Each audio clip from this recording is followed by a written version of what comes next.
So, Aggro, we watched 3 episodes of Dragon Ball Super. All 3 of them focused around Universe 6, and none of them suck. Yeah, it finally happened. We had a run of 3 pretty good episodes. Hot damn. Yeah, like all of them were fairly entertaining. None of them had anything egregiously stupid in them. Shit, we're up to 4 if you include the last one from the last set. Yeah, and I mean... Or is it 5? Is it 4 or 5? Well, go okay, because the 2-part special was it's a 2-parter. That was because like the first part of that Jiren thing was still really good too, like leading up into the Ultra Instinct, stuff. So 5, like from great to pretty decent episodes. We've hit a fucking streak. Awesome. So yeah, so the first episode right out of the gate. Picking up from where we left off, Hit being fucking cool as shit, the MVP of Universe 6. It's so cool. Yeah. Fucking Jiren just punching through space and time, fucking his ass up. And this is, what they are showing Jiren doing is basically the same type of bullshit that Goku would do against Hit. But the way they would explain it's oh, he's doing this, but then you'd see Goku moving through stop time and shit. It's show what you are saying and what you are presenting is 2 completely different things. Your visuals are not matching up to the explanation. Here it's just Jiren's just really fucking OP and he's just punching through space-time. Everyone's shitting their pants does Jiren's power transcend time? And Jiren's yeah, motherfuckers, yeah, it does. God, just fucking... Sensui up in this bitch.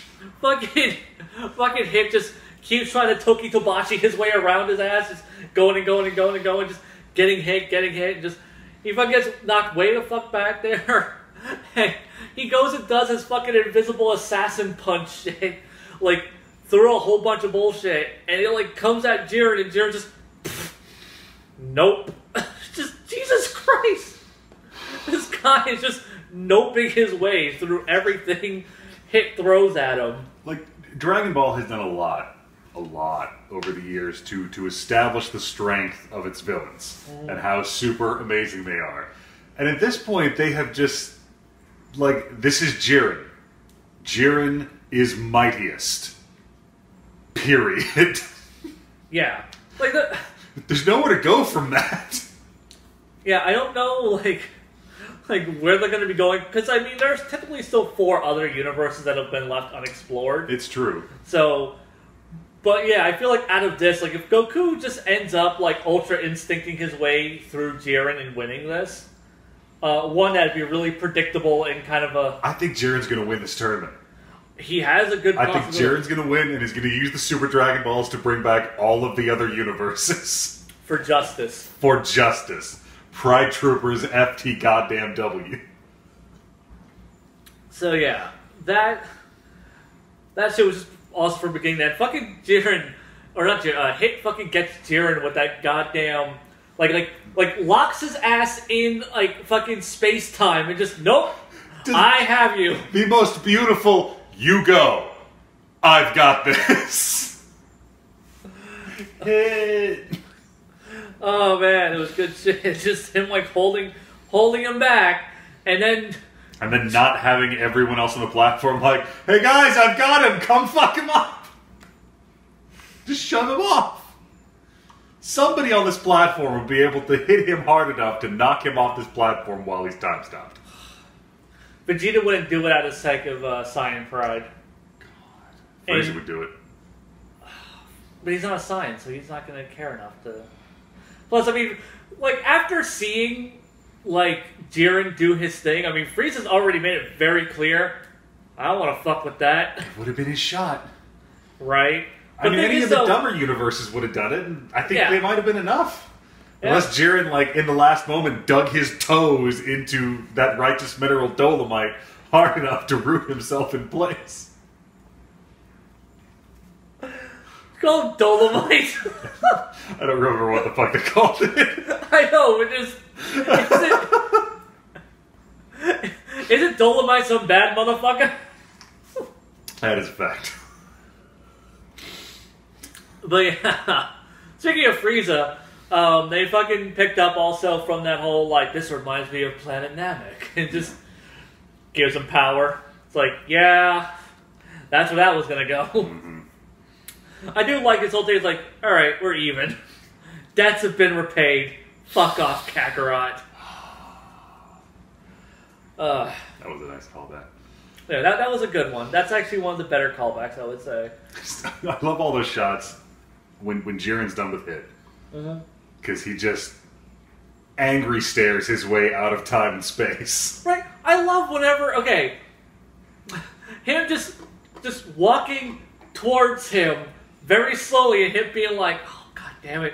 So Hit goes for his one last shot and it just stops. Like, he's like stopped by this dome of energy and just, I don't know who the hell it is, it's just someone's like, Jiren stopped him with his glare.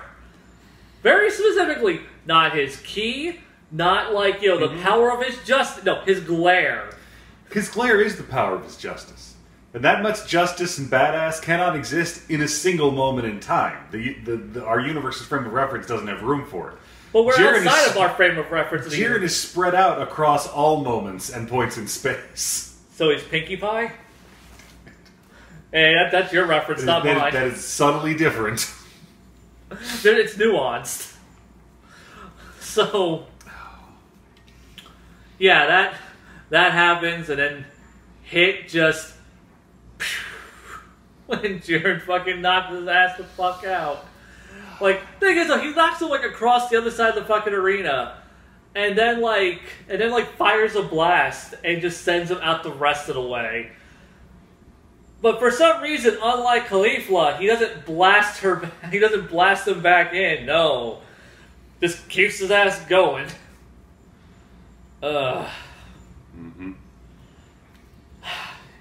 Goodbye, Hit. Fucking you are the coolest.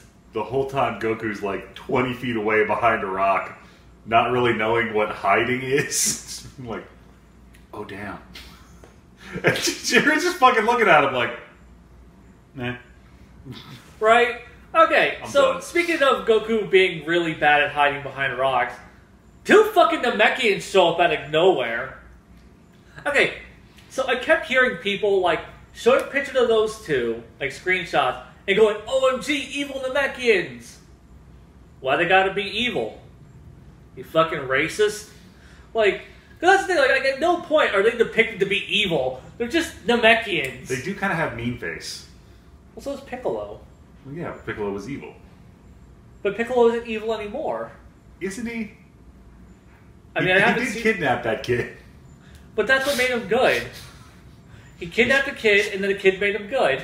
Look, like you give someone like a little lowly or Shota sidekick, and that villain immediately becomes a good guy. It happened to Sesshomaru, it happened to Scar, and Piccolo was the first one to do it before it was cool. Oh, he's contemplating on that? I was trying simultaneously to think of a good older example or to refute that point, and I couldn't do either while I was distracted with the other. So then Jiren just decides to take a nap. Yeah, he is. I'm gonna meditate now. It's like, I leave the rest to you, Fuyutsuki. All the cool guys are done. So yeah, I love how he fucking frames that too. It just goes, it's like, yeah, I'm not needed for any of these guys. Everyone's been taken out. And he just looks at Goku. Disappointment. Just the smug look on his face. Just, yeah, I won that one. Okay, so, man, I wish they would give Jiren a character outside of just I'm stoic and awesome. I love it so much. He's so good. He's the ultimate expression of justice from that universe, And him being that weird and sheen and alien is I think, a big part of that. He's very Buddha. Like, for some reason, when you talked about him being like this ultimate symbol of justice, my mental image went straight to Bucky O'Hare. He named his ship the Righteous Indignation.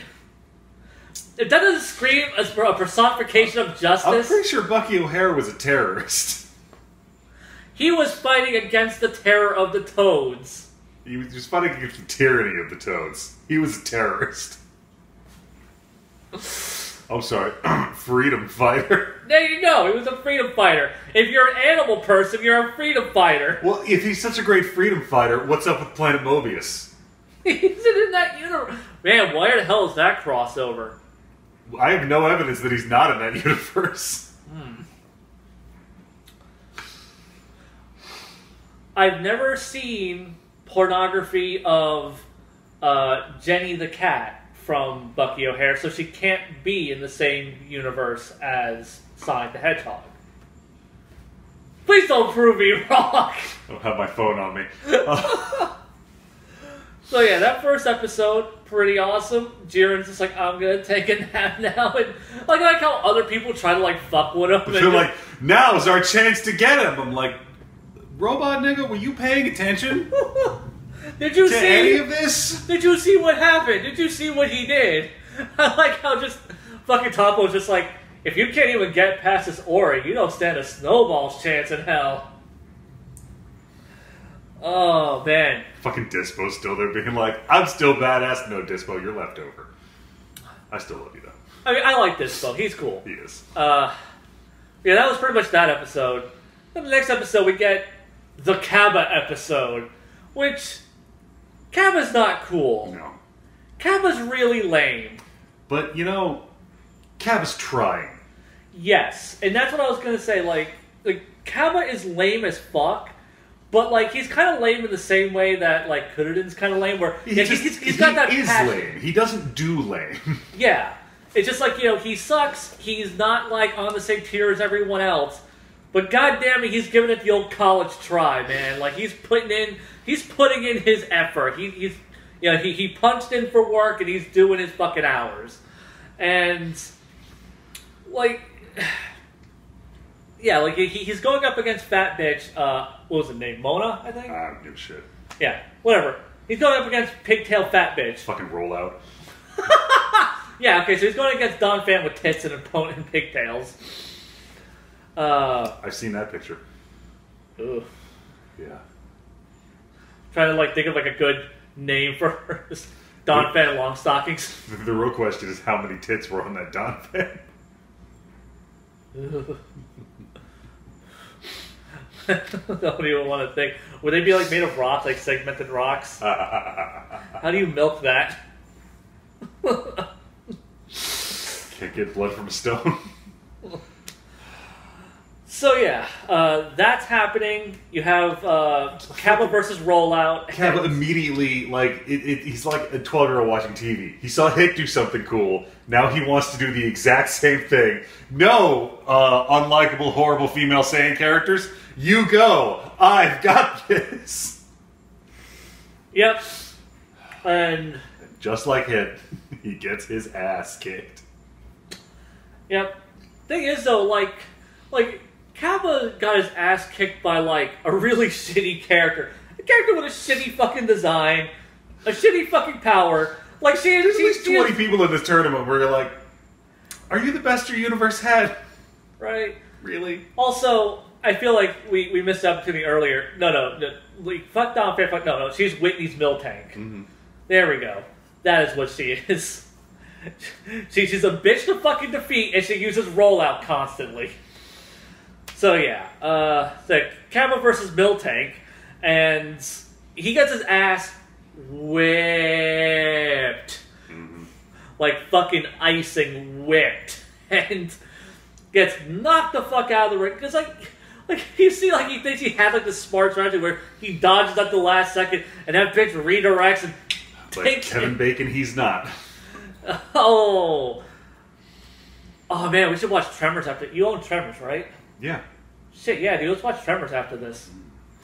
So yeah, like that happens, and like he gets knocked the fuck out. It's just, no, I was a failure to my friends and my universe, and I sucked really bad. Why did I have to be such a shitty character? And then Vegeta's like, you're a failure to your friends and your universe, and you suck really bad. Why'd you have to be such a shitty character? Yeah, and gives him this fucking, like, you need to stop being a bitch pep talk. Can I just say that, like, this episode, like, honestly, this episode and the one after it, is the best Cabba, Caulifla, and Kale have ever looked. Mm-hmm. Like, Jesus Christ, just, finally they're not drawn like shit in this tournament. Cabba had a, like, their designs are still awful. I'm warming up to them a little bit. Getting used to is... Yeah. Not something, like, we should set a higher standard for design work. Then, well, it doesn't grate so much anymore. I mean, if they were in One Piece... Yeah, if they were in One Piece, they'd be, like, background pirates on somebody interesting's ship. Or they might actually have personalities that were worth giving a shit about. But yeah, no, like, Cabba here, though, like I said, you know, he has that grit, he has that determination, he's, you know, he gets, like, the pep talk from his senpai, and he's just like, yeah, I'm gonna be awesome. And then, like, fucking Miltank is just like, ugh, your master sucks. He fucking, like, one-shot, he, like, fucking punched me and then ran like a bitch. And he goes, no one calls my senpai, yeah, like, nobody calls my senpai a bitch. I feel like if Future Trunks were here to watch Vegeta being that mentor to Cabba, he might cry. Right? Can we just talk about how Vegeta, like, because even when Trunks came back, like, he was not that good of a mentor to Trunks as he was the fucking Cabba. Jesus Christ. And I didn't like, what was it, Vegeta being like, it's like, yeah, you have to fulfill your promise. You told me you'd take me to planet Sadala. It's just like, but, I mean, one of us has to lose. It's like, I kind of like how they are kind of acknowledging the fact that, like, there's only going to be one winner in this, and Vegeta's like, shut the fuck up, I'm going to win this, and I'm going to wish the fucking universe back, because I'm fucking awesome. That's what I do, I'm goddamn Vegeta. So... I would also really love to see Vegeta win this tournament. That Goku and Jiren just fight themselves to a standstill, and in the end, both Vegeta and Frieza jump out of the rubble at the last minute to finish either of them off, and then Vegeta wrecks Frieza's shit for the win. That's my dream board up there. See, thing is though, it's great too because, you know, like it goes to be like the Vegeta Frieza fight, the thing that we've all been waiting for, and we find out that because Frieza gave his power to the Genki Dama and gave some power to Goku to recharge him, he's now too weak to take on like Vegeta, who's been having several fights, and he just gets his shit wrecked, and it's just fucking Vegeta's playhouse for 24 fucking minutes. The Tournament of Power's been over for like 10 minutes, guys. Shut up!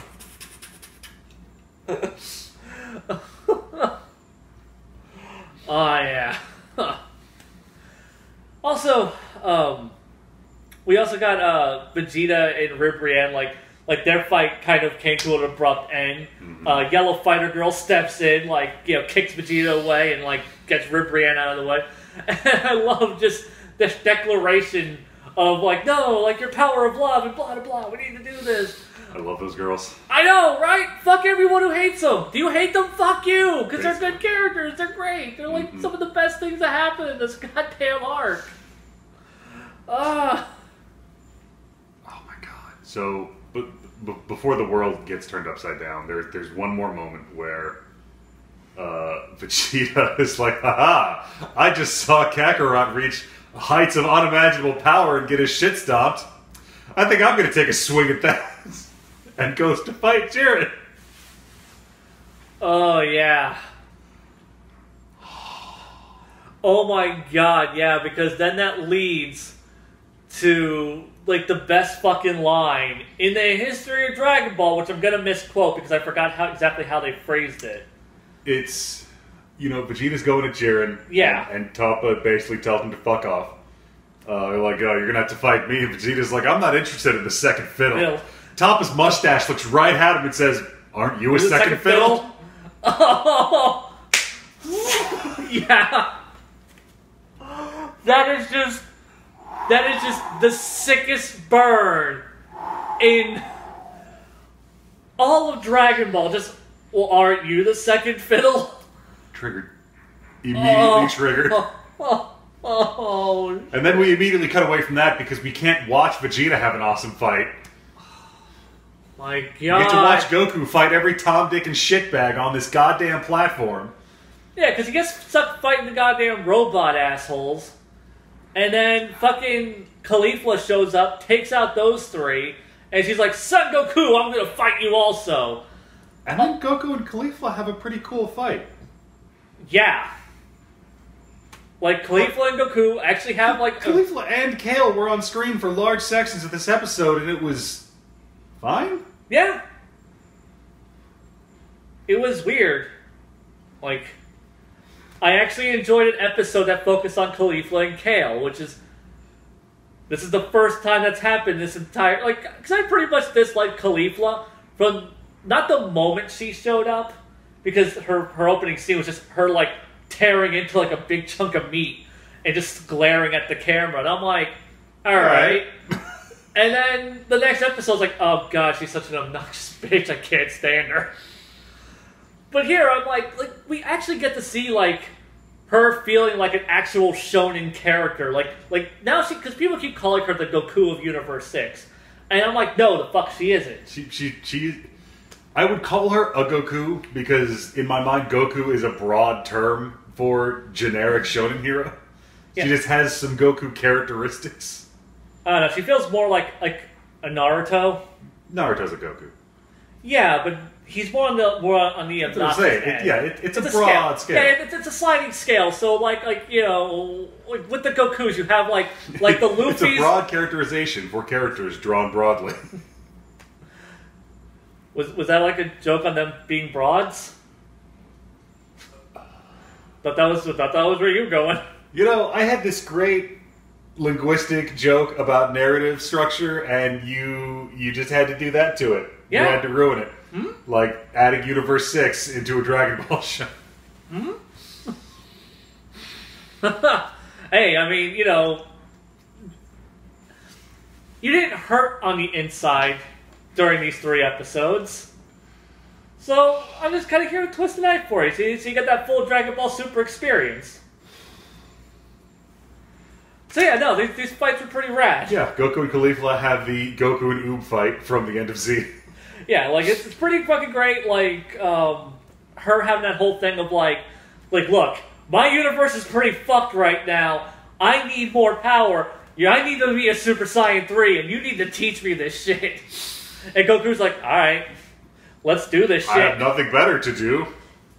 In this tournament that has 24 minutes left in it. Which, Jesus Why Christ. didn't Vegeta run in and be like, Kakarot, teach me Super Saiyan 3? Right? I want it so bad. I want Vegeta to go through so goddamn bad. Would you like me to send you some Dragon Ball Heroes? I don't give a shit about the video games, you son of a bitch. I can send you some Dragon Ball Heroes cutscenes.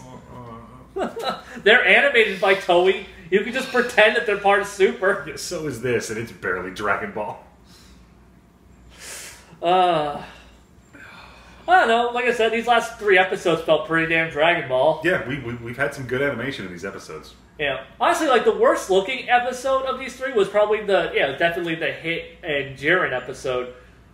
But, like, the staging and the pacing and everything else was so good that I was like, I mean, this episode doesn't look good. The shot composition in this show has improved dramatically. Yeah. I mean, like, compared to the early arcs, especially. I still got that first box out if you ever want to watch it. I've got a fucking knife in my room if you want to jam that into your thigh. Is that like the trade-off? Because I'll do it. So I have to watch Dragon Ball Super and then go to prison. Yeah, you're a great negotiator. No, I'm gonna stab a knife into my thigh, and then you go watch Dragon Ball Super. Yeah. Somebody's gonna show up and find my knife in your thigh. You will have bled to death, by the way. And me sitting here watching a shit anime. Too bad we actually have things to fucking talk about beyond this, or else we could have just left it on that note. God damn it. So, Caulifla and Kale, so first it's just Caulifla, and that's totally rad. And then Goku's just like, Kale, come and give some support to your best buddy here. Getting Goku joining the Boys and Girls Clubs of America. And just, them double teaming Goku, and just Goku just being fucking awesome. Also, okay, I know you kind of groaned during this moment. I dug it. Which is where they made the distinction between martial arts and street brawling. Mm-hmm. The mere fact that, Goku is a martial artist. She is a thug and can't fight for shit. She's just slinging punches. Goku is a fighter. Mm-hmm. So that was pretty alright. I'm like, alright, Dragon Ball Super. That's... Because I've always wanted to see that acknowledged. Because it always bothered me that, a guy like... They did it in the Boo arc. Yeah, which fusion was fighting Boo? You mean, Which Goku Vegeta fusion? Oh, Vegeta. Vegeta, okay. I can never motherfucking keep which one is which straight. Yeah, he was yelling at him that, you villains, all you think it takes is a loud mouth and a strong arm to make you a warrior, and then he starts kicking the shit out of him. Yeah. Well, I always thought that, because I always felt that's kind of vague and ambiguous enough to be it takes a strong, maybe they don't have the power or whatever. But, here, though, this is where, they very specifically get into the fact of, martial arts versus street brawling and stuff like that. Because I always felt like Frieza should have been a guy who should have had more of a problem dealing with Goku. Goku's a martial artist. Frieza is a guy who's never thrown a punch in his life. But that's why I groaned at it. At this point, at these speeds and levels of strength, that's really not a thing anymore. I don't give a shit if you know, the Northern Temple forms. It's just, it's not. It doesn't matter. It tried. It did. You know what? I'm gonna. But much like Cabba, it was still lame. Aw. Ouch. So yeah, we get to see Super Saiyan 3. Which, honestly, that is the best Super Saiyan 3 has looked probably since movie 13. I really expected, Janetba to show up from some other universe. Right? Because, yeah, he just shows up and he's just fucking awesome. Also, okay, the one thing I didn't like about the Caulifla Kale fight is that, it is just that fight. That is all that episode is. At no point do we cut back to Toppo and fucking Vegeta slugging it out. At no point do we show anyone... the camera cuts away to, two jobbers going, oh, fuck, over, some big explosion that's in the horizon caused by Caulifla and Kale and Goku. I wonder how that fight with Gohan and Piccolo is going. Right, yeah, that didn't get fucking followed up on at all. And it's weird things like this. This is what I really don't like. This is what I always kind of been complaining about. There's from an episode to episode basis, it's the writers aren't on the same page. So one writer's oh, I'm doing this thing. It's okay, well, dude, remember that there's also these other things going on. You don't have to just focus solely on the Caulifla Kale fight. You can do oh, this is what Vegeta's doing. Oh, this is what Goku or Gohan and Piccolo were doing. Just spread that shit out a little bit. But no, this episode is almost 100%, except for those two jobbers that we saw for a bit. Just them. I guess also we forgot to mention Vegeta or Frieza fucking Frieza took out Cabba. Oh yeah, he did. That was awesome. Yeah, just Frieza's sadistic Saiyan revenge. Right? Oh man, fucking Frieza is just glorious in this. I've never been that big of a Frieza guy. This arc has really warmed me up to Frieza, because just him being this sadistic piece of shit asshole, just because Frieza hasn't been this cool since the beginning of the Frieza arc itself. Pretty much when Frieza actually becomes a combatant in that arc is when he stops being cool. When he shows up to fight Vegeta and all of them, it's oh, now he's just a generic bad guy here. All of that personality and character that he had was just kind of whatever. He was kind of thrown to the wayside. Here, he's just devilishly fucking entertaining the entire time. And then after he does that, he's just like, now where are those other two signs at?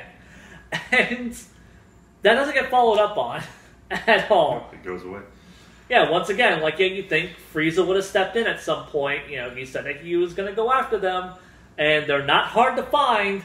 They're apparently the big spectacle that everyone's looking at right now.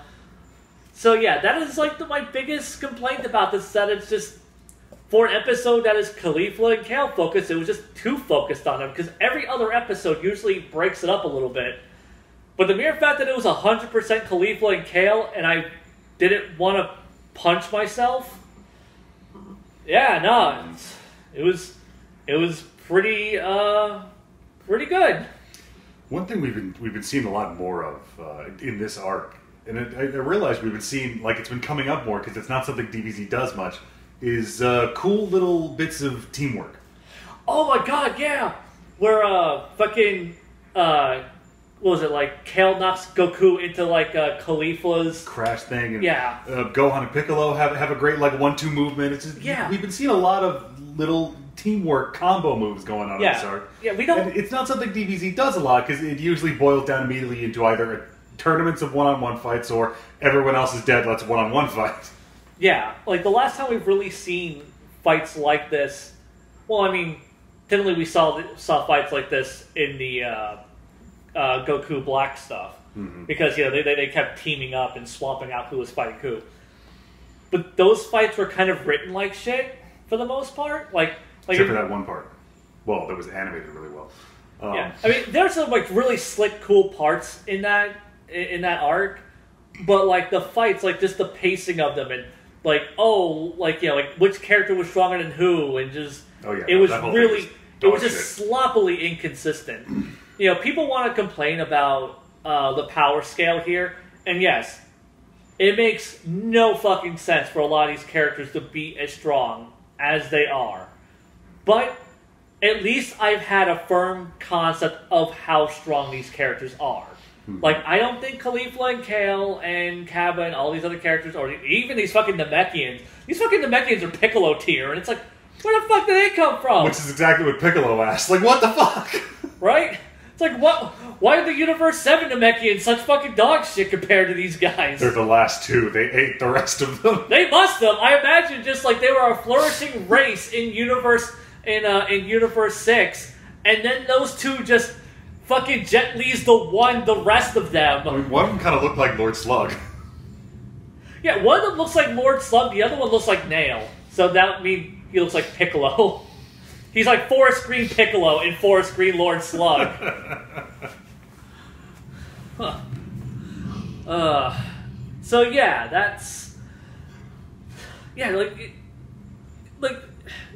yeah, so like the power scale, like I said, it doesn't make any fucking sense, but it doesn't make sense, you know, that they are this strong. But at least once they said it, it's been consistent. Yeah, like I've understood it. Like the Muten Roshi is now this strong now.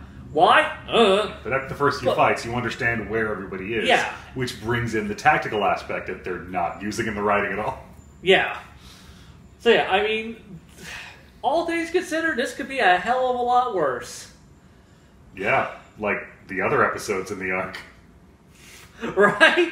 Yeah, I don't know what the fuck happened, but like ever since Ultra Instinct happened, so we had a really good string of episodes, and we didn't need to like fall back on Magical Girls being awesome or the Muten Roshi being just fan serviced out the ass for these episodes to be great. Like, no, it's just like, hey, these have been some pretty good episodes. I didn't regret watching this. Weird. It's almost like it's not Dragon Ball Super anymore. I feel like at a certain point, Gohan and Piccolo are going to get so far out of the narrative that they're going to end up on a camping trip. And like, wait, weren't we in some kind of fight dimension battling for whatever? Is it over? It's not over till the fish jumps.